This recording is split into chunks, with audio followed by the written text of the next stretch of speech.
Hello and welcome back to my channel. As today I said I would do the video for the Premier League review, but I'm also going to be doing a UEFA Nations League review and a UEFA Champions League preview. Sorry, I'm like because that was drawn this week, and then that is starting this week.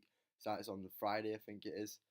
Um, but first, I'm going to talk about the Premier League and what happened in this week's Premier League and what my thoughts on it. And to start with, it was the Liverpool Leicester game. That's what opened the weekend, and it was a good game. It was very tight. Both sides very attacking. Leicester will find themselves unlucky not to have got a point out of the game. Liverpool keep their 100% record, but the biggest point of the game was Alisson being a bit too calm on the ball with his feet, and then Iheanacho stealing it off him, and then Leicester got their goal from that. So hopefully for Liverpool fans that Alisson will have learned from his mistake. But he said he likes doing stuff like that, and he might just continue, and we'll see what he does with it. And then 3 o'clock games. The highest scoring one was Brighton versus Fulham. It was 2-2. But Glenn Murray scored twice, and Mitrovic got another goal this season. Puts on 4 goals this season. He's one of the top goal scorers in Europe right now. Then was Chelsea Bournemouth. Finished 2-0. Sorry, gets another win on the record, and it came Pedro got the second, and it was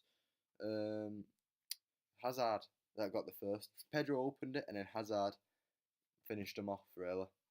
And then Southampton beat Palace, and Palace once again without Zaha losing. They need to learn to live without Zaha, because if Zaha gets taken away by a bigger club, they are going to struggle in the Premier League. Got beat 2-0 with Ings and Højbjerg getting both the goals. Both the goals. And then went Everton, Huddersfield. Both of these teams had a player sent off this week. Well, not last week, sorry, not this week.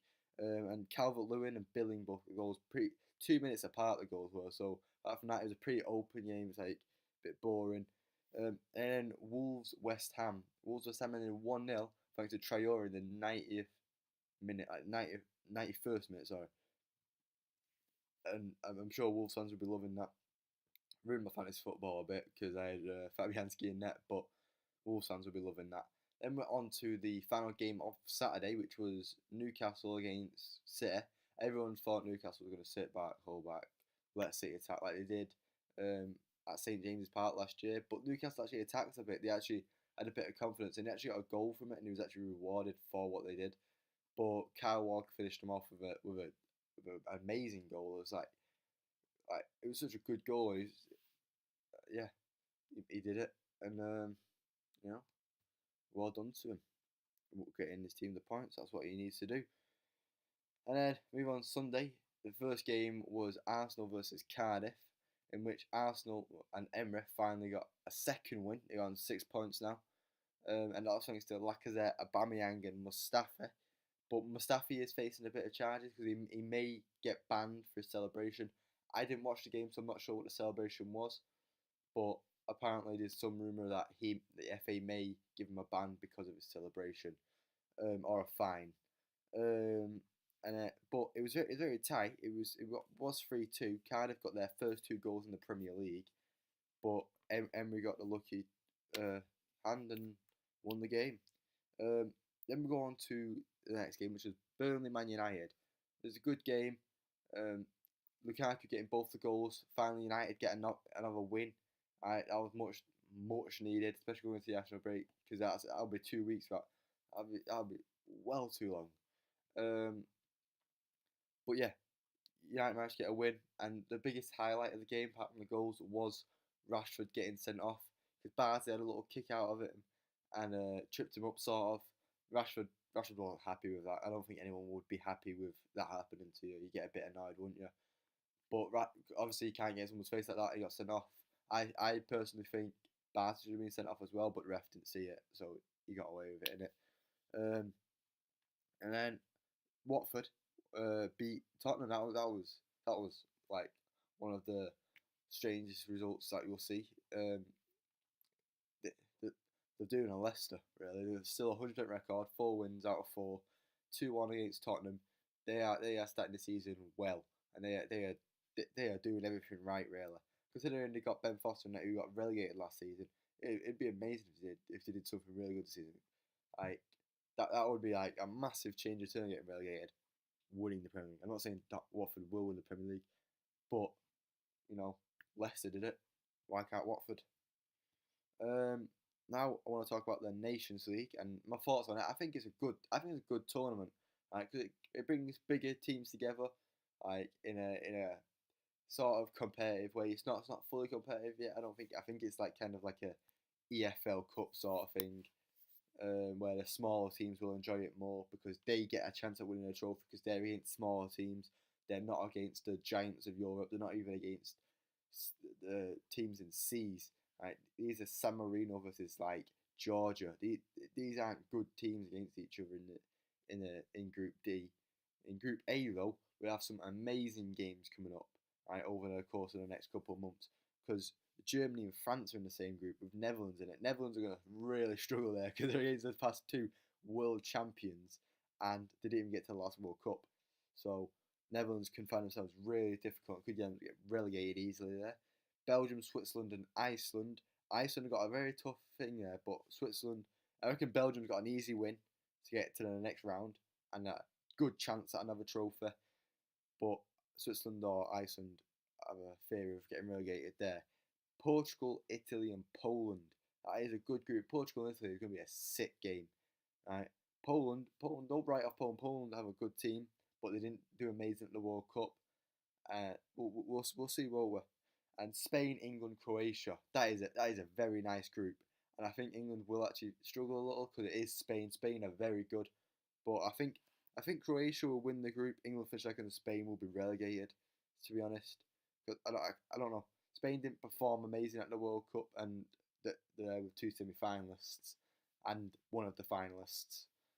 So we get England will get a rematch against Croatia, and hopefully we can win this one. I mean, I would prefer to win the last one, but you know, life does that to you. But England have a really good chance at winning a trophy here. If they win the group, they get put in the semi-final, and then so it's such a what is it one? I think you play 4 games in the group stage, and then one game. You're 5 games away from playing the final. That's pretty amazing. 6 games away from winning a trophy. So hopefully England can do something with this. I really do hope that they can. Um, so yeah. Now on to the Champions League, which I wanted to talk about. And the Champions League draw gave us some good fixtures around Europe. Um, like each group. Oh, sorry, that's my alarm. Each group has like some good games happening in it, and big teams can end up dropping into Europa League, and if they don't perform, they could even go into just out of Europe completely. Um, like Atletico Madrid, Dortmund, and Monaco are in the same group. Club Brugge are already out pretty much.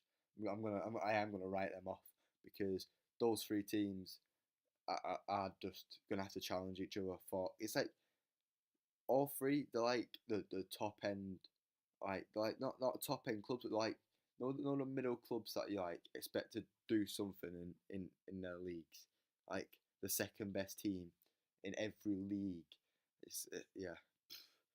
And Tottenham.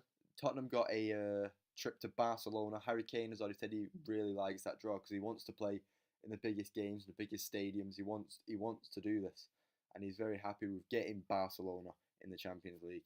I'm not sure how many people can actually say, "Yeah, I'm happy to get Barcelona in the Champions League. That would be fun." But he also got Inter Milan, and if you remember when last time he visited Inter Milan in the Champions League, Bale was born. um, you know, when he was completely destroyed him twice. They won the treble the year before, and then Bale was, yeah, you know what, I don't care. Liverpool have got trips to Napoli and PSG. It's another tough draw for Liverpool, right? So they might drop into Europa League, but I think Napoli will drop into Europa League, and they've also got another Champions League winner there with them, Red Star Belgrade, finally make it back to the Champions League. Porto, Schalke, Galatasaray, and Lokomotiv Moscow. That is because there's always that one group that's like that could be a Europa League group. That could be a Europa League group. Let's be honest. All them teams are like Europa League standard, and considering Lokomotiv Moscow are the top bracket team there, that just shows that is a Europa League group. Bayern, Bayern got a walkthrough group. They've got like a group where they will not be challenged. They should not drop points in their group, and that should put them onto a really happy mood for the rest of the tournament. So Bayern could be really challengers for the title this year. Um, Lyon, City, Hoffenheim, and Shakhtar Donetsk. That is a good draw for City. City will be happy with that because they've been having Barcelona's, Real Madrid. They've been having it all. I don't think they had Real Madrid, but they've been having very tough groups over the past couple of years. I mean, last year they got an easy group, but this is the easiest group that City are gonna get really. That that's a walkthrough group as well for City. Then Real Madrid and Roma got placed in the same group. Liverpool played them twice, like in the semi-final and the final. So we'll see if Roma could have done anything different against Madrid in Kiev last year. And then the final group is some amazing fixture. United versus Juventus. Pogba goes back to Turin. Ronaldo comes back to Manchester.